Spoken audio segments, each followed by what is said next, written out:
Hello friends, welcome to my YouTube channel mathematics by Gyanesh Chandra Notiyal ji sir. अगर आपने मेरे channel को सब्सक्राइब नहीं करा है तो इसे सब्सक्राइब करिए और बेल आइकन पे क्लिक भी करिए, जिसके बाद आपको 6 to 12 क्लास का कंप्लीट सिलेबस यहाँ पे मिलेगा। साथ में इनके बोर्ड एग्जामों के जो प्रीवियस ईयर के पेपर हैं वो भी विद सॉल्यूशन प्रोवाइड कराए जाएंगे और आपको इसमें कॉम्पिटिशन के जो पेपर हैं उनको भी विद सॉल्यूशन समय समय पर प्रोवाइड कराया जाएगा। तो इसी के साथ हम स्टार्ट करते हैं आज का टॉपिक। आज का हमारा टॉपिक है नंबर सिस्टम, जो कि चैप्टर 1 है क्लास 9 का। इससे पहले हमने नंबर्स और नंबर्स की प्रॉपर्टीज के बारे में पढ़ चुके हैं, जिनमें decimal number, irrational, rational number के बारे में भी पढ़ चुके हैं और हमने 1.3 के जो एग्जाम्पल थे इससे पहले जो दिए हुए थे उनको भी विद सॉल्यूशन कर चुके हैं। आज हम एक्सरसाइज स्टार्ट कर रहे हैं 1.3। तो स्टार्ट करते हैं हम इसका फर्स्ट क्वेश्चन। यहां हमारे क्वेश्चन नंबर फर्स्ट में कहा right the following in decimal form, यानी इन सभी नंबरों को हमें डेसिमल में लिखना है और से what kind of decimal expression each has, ये किस टाइप के डेसिमल एक्सप्रेशन है ये भी बताना है। तो देखिए यहाँ पे हमने सभी नंबर को ध्यान से देखें तो सभी p अपॉन क्यू के फॉर्म में और q नॉट इक्वल टू 0 है। इसका मतलब ये सारे रैशनल नंबर है। रैशनल नंबर है तो हमारी दो ही कंडीशन हो सकती है, एक तो टर्मिनेटिंग, और टर्मिनेटिंग नहीं है तो सेकेंड हमारी कंडीशन होगी नॉन टर्मिनेटिंग है तो रिपीटिंग तो कंफर्म हो, यानी या तो ये टर्मिनेटिंग डेसिमल एक्सप्रेशन है, otherwise non terminating recurring decimal expression. अब दोनों में से कोई एक कंडीशन आएगी जिसको हम सॉल्व करके देखते हैं।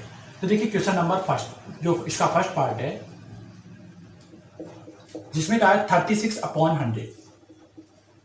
देखिए इसको डिवाइड करना तो बहुत आसान होता है, चाहे तो इसे लॉन्ग डिवीजन से करिए चाहे डायरेक्ट करिए। इसमें सिंपल सा ये तरीका होता है कि 1 के आगे जितने जीरो होते हैं उतने डिजिट के बाद सीधा डेसिमल लग जाता है। तो ये हमारे आ जाएगा 0.36 और ये हमें मालूम है फुली डिवाइड हो रहा है तो हम इसे कहते हैं terminating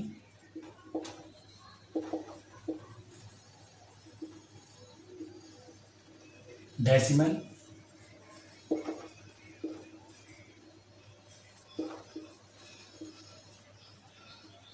expense. Okay, second question जो इसी का पार्ट है 1/11। देखिए ये 1/11 है तो हम जानते हैं कि सर ये फुली डिवाइड तो होगा नहीं, क्योंकि डिनोमिनेटर में हमने कहा था कि डिनोमिनेटर के फैक्टर 2 और 5 में हो ओनली, तब तो ये टर्मिनेटिंग अदरवाइज नॉन टर्मिनेटिंग। यहाँ पे तो 11।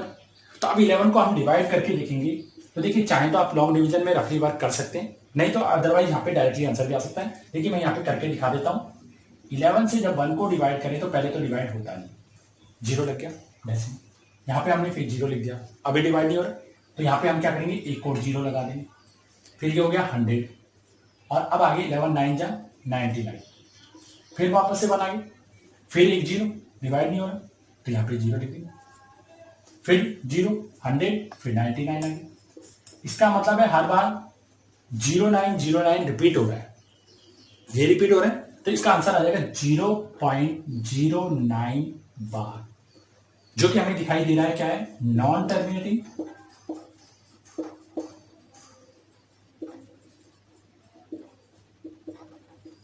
रिपीटिंग या रिकवरिंग डेसिमल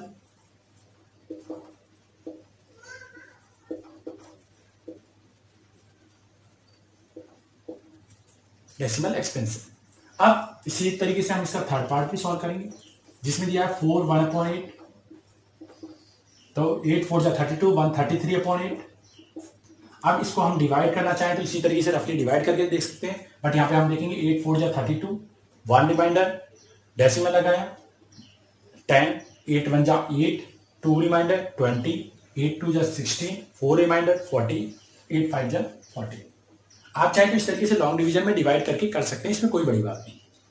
ये फुली डिवाइड है तो इसे कहेंगे टर्मिनेटिंग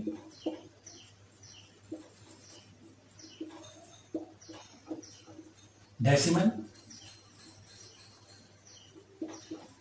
एक्सपेंस। ये चीज हमेशा दिमाग में क्लियर रखना कि ये सारे रैशनल नंबर है तो या तो टर्मिनेटिंग नॉन टर्मिनेटिंग होगा तो रिकवरिंग कंफर्म होगा। फोर्थ पार्ट इसी का, जिसमें कहा गया 3/13। तो देखिए ये भी रिपीट होगा, ये तो कंफर्म है क्योंकि यहाँ पे फुल डिवाइड तो हो नहीं सकता, तो इसको भी हम रफली इधर करके देख सकते हैं। 13 से डिवाइड करें किसको, 3 को, तो देखिए पहले तो डिवाइड होगा नहीं तो 0, फिर डेसिमल लगाया तो यहाँ पे 0 आ गया 30, 13 2 जा 26, 4 40, 13 3 जा 39, 1 यहाँ पे आ गया 10, 10 आने के बाद यहाँ पे क्या आएगा, डिवाइड नहीं हो रहा तो यहाँ पे एक 0 आ गया। फिर 100, 13 7 जा 91, 9 90, 13 6 जा 78, 12 120 आ गई। फिर हमने देखा इसको डिवाइड करेंगे तो 13 9 जा 117, 3 फिर 0 लिया तो 13 2 जा 26। तो आपने देखा ये 2 3 7 6 9 ये सारी डिजिटें क्या हो रही है, रिपीट हो रही है। तो इसका मतलब हमारा आंसर आएगा 0.23079 बार। ये चीजें रिपीट हो रही है तो non terminating.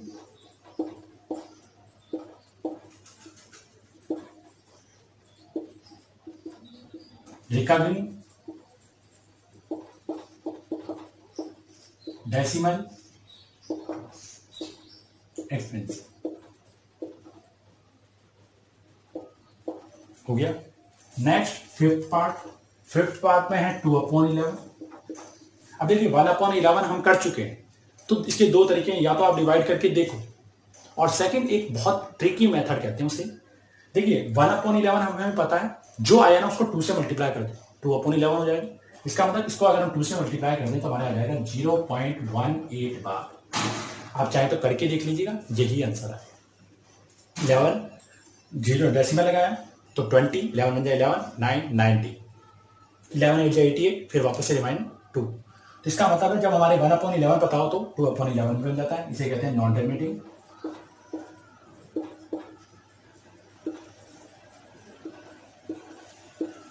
Recovery, decimal, expansion. और इसका जो लास्ट पार्ट है 6, उसमें कहा गया है 329/400। अब देखिए यहाँ पे 400 है, यहाँ पे 2 0 है, इसका मतलब है डेसिमल तो 2 प्लेस तो लेफ्ट हैंड साइड जाएगा। बाकी जनरली 4 से डिवाइड कर दो। तो देखिए फॉर्म से डिवाइड करता हूँ, 4 8 जा 32, 4 2 जा 8, 1 रिमाइंडर 10, 4 2 जा 8 और 4 5 जा 20, 82.25 आ रहा है। यहाँ पे आ रहा है डेसिमल वैसे तो, बट यहाँ पे 2 0 तो 2 प्लेस लेफ्ट हैंड साइड में ले जाओ, तो ये आंसर हो जाएगा 0.8225 और ये हो गया टर्मिनेटिंग।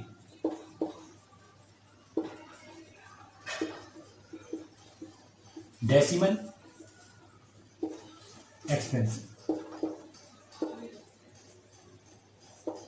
अब यहाँ पे अगर हम ध्यान दें तो हमारे सभी क्वेश्चनों को आप डिवाइड करके देख सकते हैं, या तो वो टर्मिनेटिंग होंगे, और सेकंड अगर नॉन टर्मिनेटिंग है तो रिपीटिंग तो कंफर्म होंगे ही होंगे।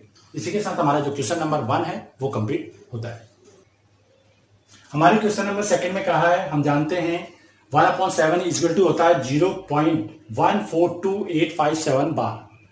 अब ये कहा गया कैन यू प्रेडिक्ट, कि क्या आप बता सकते हैं what should be the decimal expression of 2/7, 3/7, 4/7, 5/7 और 6/7, ये होंगी क्या। और इसको डिवाइड नहीं करना, इसको तो हमने डिवाइड करके निकाला था, बट बाकियों को डिवाइड नहीं करना। तो देखिए इसका बहुत आसान तरीका है। आप जानते हैं हमारे नंबर जो 2/7 है, इसको हम इस तरीके से भी लिख सकते हैं 2 × 1/7, और इसको अगर लिखना चाहें तो 2 × 0.142857 बार, इसको 2 से मल्टीप्लाई कर दो। इसी तरीके से अगर हमें 3/7, 4/7, 5/7 और 6/7 फाइंड करना है, तो सभी के लिए सेम यही मेथड काम करेगा। 3 × 1/7, 4 × 1/7, 5 × 1/7 और 6 × 1/7, यानी और सभी में जो हमारी डिजिट आ रही है जैसे 3 4 5 6, इनको इस डेसिमल वाले नंबर से मल्टीप्लाई करें। इस तरीके से हम मल्टीप्लाई करते हैं 857। यहां पे कई स्टूडेंटों के दिमाग में ये क्वेश्चन भी आता है कि क्या सर हमेशा ऐसा किया जा सकता है, कभी इसके गलत होने के चांसेस नहीं होते। तो हाँ, कुछ कंडीशनें होती है जिसमें ये गलत हो सकता है, बट यहाँ पे ये गलत नहीं होगा। इसका कारण मैं आपको बता दूंगा कि किस कंडीशन में गलत हो सकता है और किस कंडीशन में नहीं हो सकता। उसका एक मात्र रूल्स ये है कि जब आप इसको मल्टीप्लाई करेंगे तो देखिए यहाँ पे हमें कितनी डिजिट दी हुई है, 6 डेसिमल के बाद 6 डिजिट ही। अब इसको 2 से मल्टीप्लाई करिए, तो 2 से मल्टीप्लाई करा तो 2 7 14, 1 रिमाइंडर, 2 5 10 और 1 11, 1 रिमाइंडर, 2 8 16 और 1 17, 1 रिमाइंडर, 2 2 4 और 1 5, 2 2 4 8 और 2 1 2, 0.28, 6 की 6 डिजिट आई, तो इसलिए ही गलत नहीं होगा। बट अगर मान लीजिए बाई मिस्टेक हमारी डिजिट 6 की 7 हो जाए मल्टीप्लाई के बाद, तब ये चीज वर्क नहीं करती, क्योंकि वो फिर बाकियों में भी इफेक्ट डालती जाती है। इसी तरीके से अगर हम इसको करें तो 3 7 जा 21, 2 रिमाइंडर, 3 5 जा 15 और 2 17, 1 रिमाइंडर, 3 8 जा 24 और 1 25, 2 रिमाइंडर, 3 2 जा 6 और 2 8, 3 4 जा 12, 1 रिमाइंडर और 3 1 जा 3 और 1 4, तो ये आ गया 0.42857 अब देखिए हमें अब 4 करना है, तो या तो हम इसको 4 से मल्टीप्लाई करेंगे, इसको सीधा डबल कर दें। जैसे डबल करना हमारे लिए आसान, कारण क्या है, देखिए 14 लास्ट में, 14 का डबल होता है 28, 2 से मल्टीप्लाई करना आसान। 57 का डबल होता है 114, 1 रिमाइंडर, और इसका 28 का डबल होता है 56 और 1 57। अगर किसी को कंफ्यूजन हो तो यहां से मल्टीप्लाई कर लीजिए, 4 8 7 जा 28, 2 रिमाइंडर, 4 5 जा 22, 22, 2 रिमाइंडर, 4 8 जा 32 और 2 34, 3 रिमाइंडर, 4 2 जा 8 और 3 11, 1 रिमाइंडर, 4 4 जा 16 और 1 17, 1 रिमाइंडर, 4 4 जा 1 और 1 5। अब 5 से मल्टीप्लाई करना है, तो मल्टीप्लाई करने का तरीका वही मल्टीप्लाई करते जाइए। 5 7 जा 35, रिमाइंडर 3, 5 5 जा 25 और 3 28, रिमाइंडर 2, 5 8 जा 40 और 2 42, रिमाइंडर 4, 5 2 जा 10 और 4 14, रिमाइंडर 1, 5 4 जा 20 और 1 21, रिमाइंडर 2 और 5 1 जा 5 और 2 7। ये आ गया 0.714285। और देखिए इसको निकालने का एक और तरीका था, हमारा जो नंबर है उसको 2 से डिवाइड कर दो, हमारा आंसर वैसे ही आ जाता है। 7 14 का हाफ 7, 28 का हाफ 14, 85 का हाफ 85 का हाफ 42, क्योंकि 42 पॉइंट समथिंग हो जाएगा, क्योंकि हाफ 40 84 का तो 42 ही होता है, 1 रिमाइंडर रहेगा। 17 का हाफ कितना था 8.5, तो 855। बट आप सिंपल मल्टीप्लाई करें तो बेटर है। फिर हमारे 6 में हमारे आएगा वही 6 डिजिट आएगी, 6 7 जा 42, 4 रिमाइंडर, 6 5 जा 30 और 4 34, 3 रिमाइंडर, 6 8 जा 48 और 3 51, 5 रिमाइंडर, 6 2 जा 18, सॉरी 6 2 जा 12 और 5 17, 1 रिमाइंडर, 6 4 जा 24 और 1 25, 2 रिमाइंडर, और 6 1 जा 6 और 2 8। मान लीजिए हमें कंफ्यूजन हो रहा है, सर हमने सही करा कि गलत करा, तो हमारे 3 वाले को डबल कर दो, 1 2 जा 2, 2 7 जा 14, 1 रिमाइंडर, 2 5 जा 10 और 1 11, 1 रिमाइंडर, 2 8 जा 16 और 1 17, 1 रिमाइंडर, 2 2 जा 4 और 1 5, 2 4 जा 8, क्योंकि 3 का डबल जो 6 होता है तो वही वैल्यू आएगी। इससे हम किसी भी नंबर का जो डिवाइजन है बिना डिवाइड करे भी निकाल सकते हैं। बट इसमें एक ही रूल्स है, हमेशा डिनोमीटर वाला नंबर तो सेम होना चाहिए, उसमें हम कोई चेंज, न्यूमेटर में अगर कोई चीज मल्टीपल में आ रही है तो कोई दिक्कत नहीं, उसको मल्टीप्लाई कर सकते हैं, बट उसका रूल्स ये है कि डिजिट की काउंटिंग चेंज नहीं होनी चाहिए। इसी के साथ जो हमारा सेकंड क्वेश्चन है वो भी कंप्लीट होता है।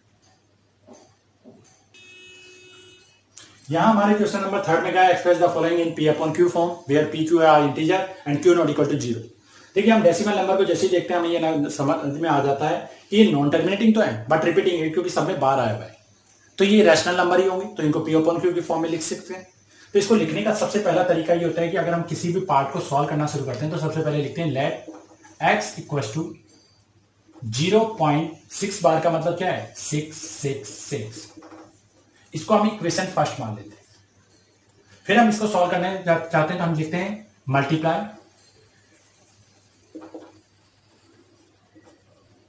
बाय 1 के आगे हम उतने जीरो लगाते हैं जितने की डिजिट रिपीट हो रही है, तो 1 डिजिट रिपीट हो रही है तो 10, मल्टीप्लाई करा तो हमारा आएगा 10x इक्वल्स टू 6.66। ओके, अब हम इसमें माइनस करते हैं इक्वेशन सेकंड माइनस फर्स्ट। हमेशा जब हम माइनस करेंगे तो 10x माइनस एक्स 9x, और जब डेसिमल वाले नंबर को माइनस करेंगे तो देखेंगे डेसिमल के बाद की चीजें तो है सेम, 6 रिपीट हो रही। पहले वाले में क्या है 6 और 0 माइनस करिए 6 आंसर आ जाएगा। अब इसको डिवाइड में ले जाओ तो हमारा x इक्वल टू कितना हो गया 6/9, दोनों 3 की टेबल में आते हैं तो हमारा आंसर आ जाएगा 2/3। ये अपन p/q के फॉर्म में हो गया, जहां पे p क्या है, p equal to 2, q equal to 3, not equal to 0। ये दोनों इंटीजर भी हो गए और इनों में नॉट इक्वल टू 0 आ गया q। इसी तरीके से अगर मैं सेकंड वाला क्वेश्चन करना चाहता हूं बी पार्ट, तो उसमें भी यही काम करना है। Let x equals to 0.4777। Okay, अब इसमें भी हम मल्टीप्लाई करेंगे तो यहां पे भी इक्वेशन नाम दे दीजिए 1, इक्वेशन 1 मल्टीप्लाई 1 के आगे कितनी 0 1 0, तो यहां पे 10 से मल्टीप्लाई करेंगे तो 10x इक्वल्स टू 4.777, फिर डॉट डॉट ये इक्वेशन 2। अब इक्वेशन 2 माइनस 1 करेंगे तो देखिए x वाली तो आसानी से माइनस होती है 9x, बट इधर हम देखेंगे डेसिमल के बाद 1 डिजिट तो डिफरेंट है, उसके बाद की डिजिट सेम है, तो डेसिमल के बाद की 1 डिजिट तो माइनस होगी, यानी 4.7 माइनस 0.4 करेंगे तो हमारे आंसर आएगा 4.3। ये आ गया। अब हम हमारे x निकालेंगे तो हमारा आएगा 4.3/9, डेसिमल हटाएंगे तो यहाँ पे नीचे 0 लग जाएगा 43/90, तो हमारे यहाँ पे p क्या आ गया 43 और q आ गया 90 जो कि नॉट इक्वल टू 0 है। अब इसी का सी पार्ट में भी हम करेंगे लेट x इक्वल टू 0.001001 और डॉट, इसे इक्वेशन नंबर 1, हर बार इक्वेशन 1 मानते हैं। फिर इक्वेशन 1 मल्टीप्लाई बाय 1 के आगे यहाँ पे कितने डिजिट रिपीट हो रही है 001, 3 डिजिट है, 0 चाहे 2 बार आ रहा है उसको डबल ही काउंट करें, तो यहाँ पे 1000 से मल्टीप्लाई होगा, 1000 से मल्टीप्लाई करके हमारा आएगा 1000x इक्वल टू 1.001, फिर डॉट डॉट 2। अब इक्वेशन 2 माइनस 1 हमेशा माइनस होती, 1000x में से x गए 999x, और जब इसको माइनस करेंगे तो डेसिमल के बाद की चीज सेम है, आएगा 1, तो x इक्वल टू क्या हो गया 1/999, तो हमारे p इक्वल टू 1 और q equal to 999 not equal to 0। तो ये सारे के सारे p/q की फॉर्म में आ गए, और इसी के साथ हमारा जो क्वेश्चन नंबर 3 है वो कंप्लीट हो जाता है, और जब भी बार वाले नंबर हो उनको हम आसानी से p/q की फॉर्म में चेंज कर सकते हैं। यहां हमारे क्वेश्चन नंबर 4 में कहा है 0.999 in form the form p/q, यानी इनको 0.9 बार को हमें p/q के फॉर्म में चेंज करना है, और इसने कहा है आर यू सरप्राइज, इसका मतलब है इसका आंसर कुछ ऐसा आएगा जिससे हम देखकर हम चौंकेंगे, सरप्राइज होंगे। फिर उसका डिस्कशन करके हमें बताना है कि ये आंसर जो है सेंस क्यों रखता है, उसका कारण ये है। तो देखिए सबसे पहले तो हम इसे चेंज करते हैं, तो सबसे पहले हम लिखेंगे लेट x इक्वल टू 0.999 इसे इक्वेशन 1 जो हम पुराना मेथड यूज करेंगे। फिर लिखेंगे इक्वेशन 1 मल्टीप्लाई 1 के आगे 1 डिजिट ही रिपीट हो रही है तो हम 10 लिख के कर देंगे मल्टीप्लाई।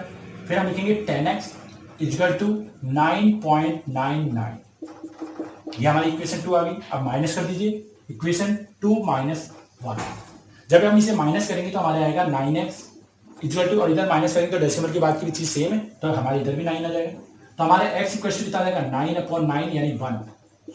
अब हमने देखा कि सर ये तो 0 से छोटा बता रहा है, 1 से छोटा बता रहा है, 0 पॉइंट का मतलब ये होता है कि वो 1 से छोटा है, चाहे कितना भी छोटा हो। तो हमारे ये कभी भी इक्वल जो होता है ये कभी हमें इक्वल नजर नहीं आता है, 999 होता तो नहीं है ऑथराइज रूप से। अगर हम इसे कहें कि सर ये इक्वल है 100% तो ये गलत माना जाता है, बट यहाँ पे इसको सही इसलिए माना गया कि जो 9 डिजिट है वो रिपीट हो रही है अनलिमिटेड। अब कितने ज्यादा बड़े पॉइंट पे जाकर कहीं किसी पॉइंट पे 0.1 का डिफरेंस आएगा, वो भी हमारे किसी बहुत छोटे, तो हम उसको कभी नेग्लेक्ट कर देते हैं तो हमारे आंसर में कोई फर्क आता नहीं, इसलिए हम इसको सही भी मानते हैं। इसका मतलब है 1 को हम 0.99999 रिपीट करते जाएंगे तो अनलिमिटेड चल रहा है, और इतने अनलिमिटेड जाने के बाद अगर कभी गलती से भी कहीं पे जाकर 0.1 का जो डिफरेंस आ रहा है, क्योंकि वो पॉइंटों में डिफरेंस होगा, तो वो डिफरेंस मायने नहीं रखता। तो इसी के साथ जो हमारा क्वेश्चन नंबर 4 है वो भी कंप्लीट होता है। इसी के साथ हम आज की क्लास यहीं कंप्लीट करते हैं। अगर आपने मेरे चैनल को सब्सक्राइब नहीं करा है तो इसे सब्सक्राइब करिए, नीचे रेड कलर का बटन है और बेल आइकन पे भी क्लिक करिए, जिससे आपको इस तरीके की कई वीडियो देखने को मिलेंगे। So thank you for watching this video.